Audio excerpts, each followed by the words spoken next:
Evening, everybody. It's your friendly neighborhood YouTuber back at it again. Today, we're gonna do a little something different. Today we're not gonna do a toy review. Today, we are going to talk about Star Wars: The Last Jedi.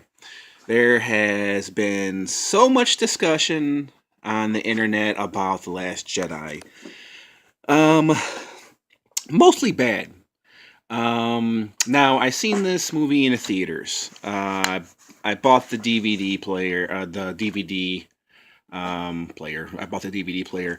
I bought the DVD. I don't have Blu-ray. I don't do Blu-ray. I stick to the cheap DVD, old school DVD, because I have a DVD collection, and I'm not gonna part with it. A small DVD collection, but anyways, that's neither here or there. But we're gonna talk about the Last Jedi. I haven't really talked about this movie. I'm not really a big Star Wars toy collector. I am a big Star Wars fan.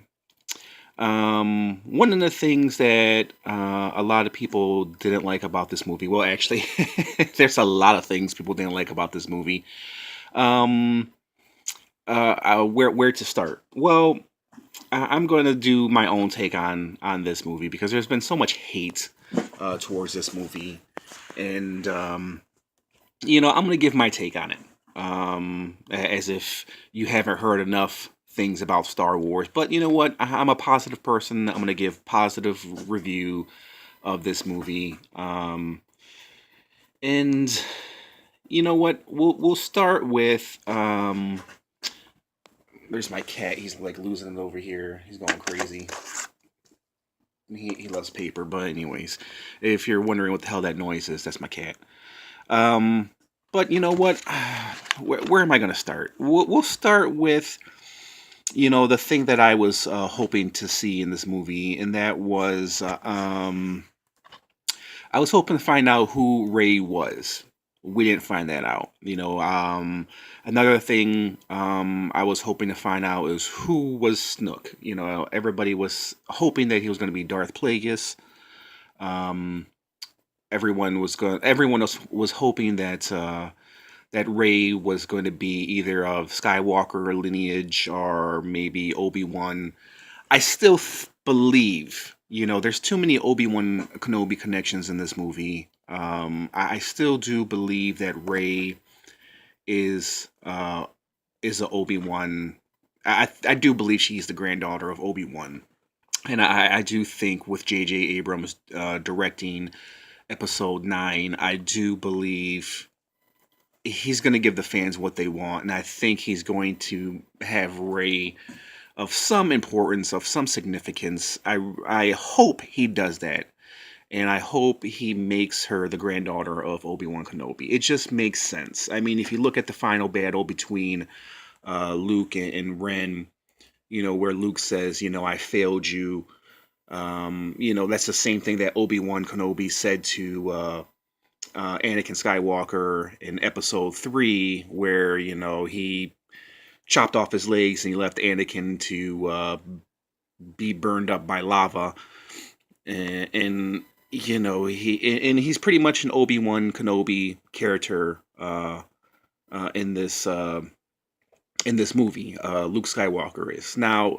Speaking of Luke Skywalker, I understand that a lot of people weren't happy with the direction that they gave Luke in this movie. They say, oh, that's not the Luke I remember. But you know what? I actually liked his character. Yes, I understand he's not the farmer, naive farmer boy. He changed.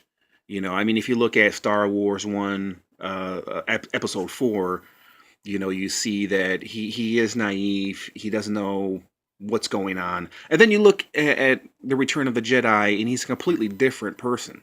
He's a Jedi. He's a Jedi. In this movie, he's a Jedi master, a reluctant Jedi master.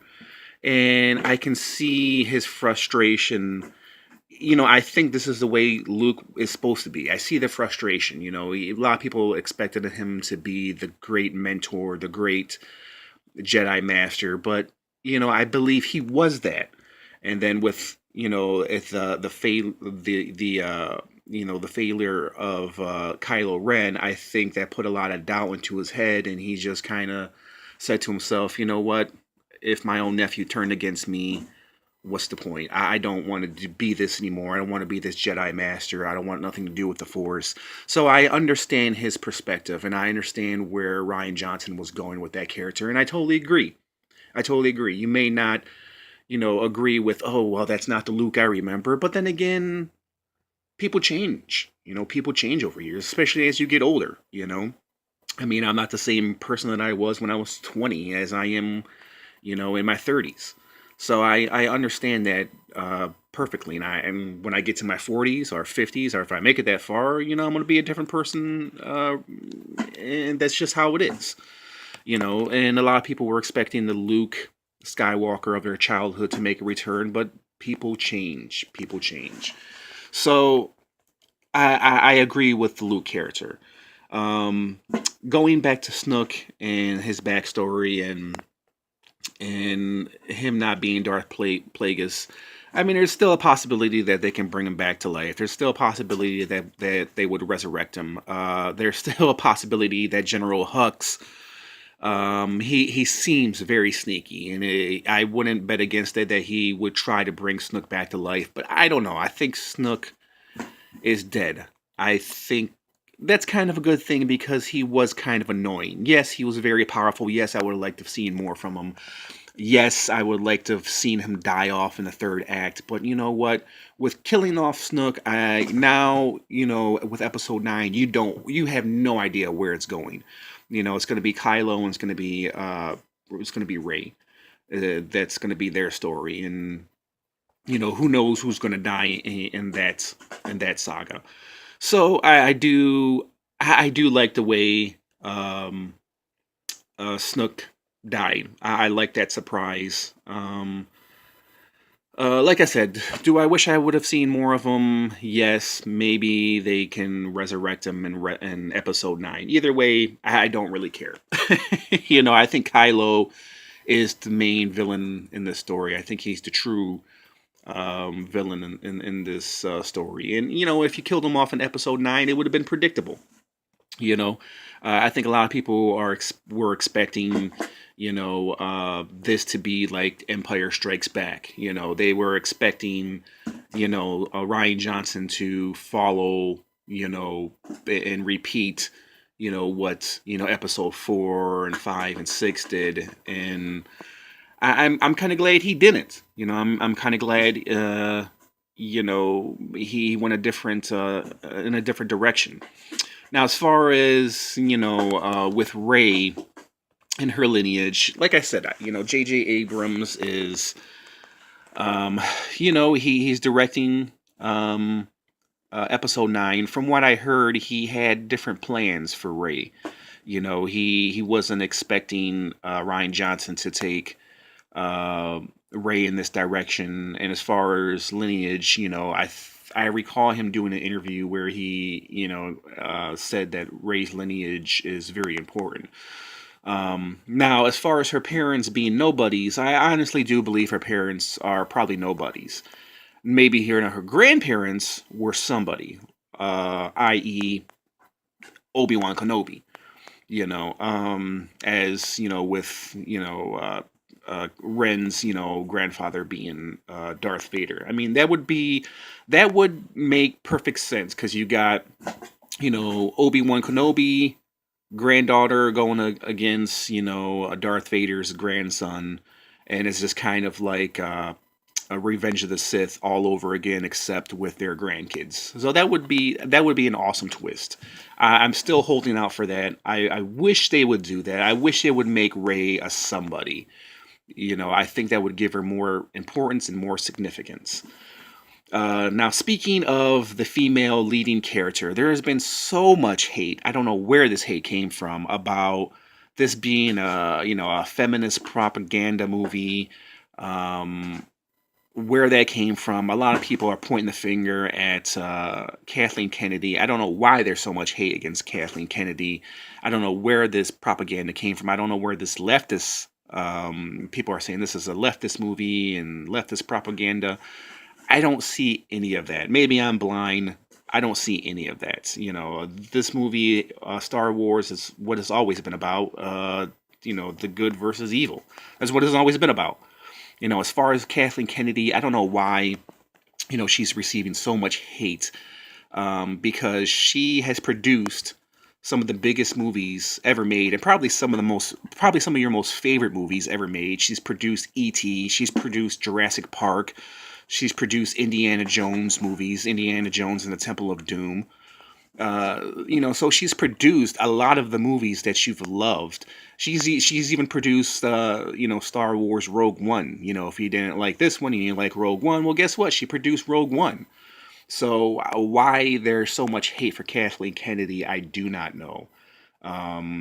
Maybe it's the macho men, feeling, feeling suffocated by the feminist agenda, which I don't see at all. Um, if anything, this was Ryan Johnson's movie. He wrote it, he directed it, so this is his story. So, if you hate this movie, then hate Ryan Johnson. He wrote it, he directed it. I don't see what the big deal is as far as Kathleen Kennedy. Now I know they switched up directors and they got rid of the previous director. He was going to take the movie in a completely different direction, but you know what? Ryan Johnson is not a bad director. This was actually a good movie. I actually enjoyed this movie despite not getting many answers, despite, Johnson, taking it in a completely different direction. I didn't mind it. I liked this Star Wars, and I liked how Ryan Johnson paid tribute to a lot of the past, Star Wars. Um, some of the movies that he grew up with, and to say that he's not a true fan, well, I think it's wrong. I think he did a really good job. Now, as far as the humor in this movie, a lot of people complain about the humor. It kind of fell flat. Um, I kind of agree with that. I didn't really find the humor. I didn't really laugh too much through this movie. Um, I thought it was entertaining. I'm not going to hate on the entertainment of Ryan Johnson trying to make humorous moments. I thought the humorous moments were entertaining. Were they funny? Not really, but they were entertaining nonetheless. The Canto Bite scenes which people complained about, I actually didn't mind those scenes. I actually liked them a lot. I actually liked them better than probably you did. I thought they were very entertaining. A lot of people say, "Oh, well, it was all for nothing." Um, I kind of agree, but then again, that's not, things. That's how life goes. Things are not always, meant to be. Sometimes things don't work out, and their efforts were all for nothing. Yes, I understand that. Oh well, what are you gonna do? That's just how life is. I mean, sometimes you do a lot of things for nothing. You spend 30 years, paying for a mortgage, and then you get old and you die. What can you do? You did all that for nothing. You did all that just to live, just to survive. So, I understand, why people were upset about that. It's just life. And I think Ryan Johnson put that into his movies because that's what a lot of, if you look at a lot of Oscar nominated movies, that's what a lot of people, a lot of directors, a lot of writers are doing, that kind of story where it's all kind of for nothing. But it was entertaining nonetheless. Um, let's see. I definitely love Poe. Poe was definitely a huge pickup in this movie. He was definitely the star of this movie. He was entertaining in this movie. I loved his his humor in this movie was very, very funny. Oscar Isaac, great actor. Um, but overall, I thought it was a good movie. It was an acceptable movie. On a scale from 1 to 10, you know what? I'll give it a 7. It wasn't a bad movie. It was a good movie. It was an enjoyable movie. If you guys go back and look at it again without prejudice, with an open mind, I think you guys would like this movie. Just try to be a little bit more accepting of it because it's not a bad movie at all. So there you go, guys. There's my take on Star Wars: Last Jedi. If you want to disagree with me, please leave it in the comments and leave your hate in the comments. Leave your love in the comments. You can follow me on Instagram, follow me on Flipagram, follow me on Facebook. So there you guys go. So that's my review of Star Wars: Last Jedi. There's Anakin Skywalker. Look at that. Just in time. Get your butt out of here.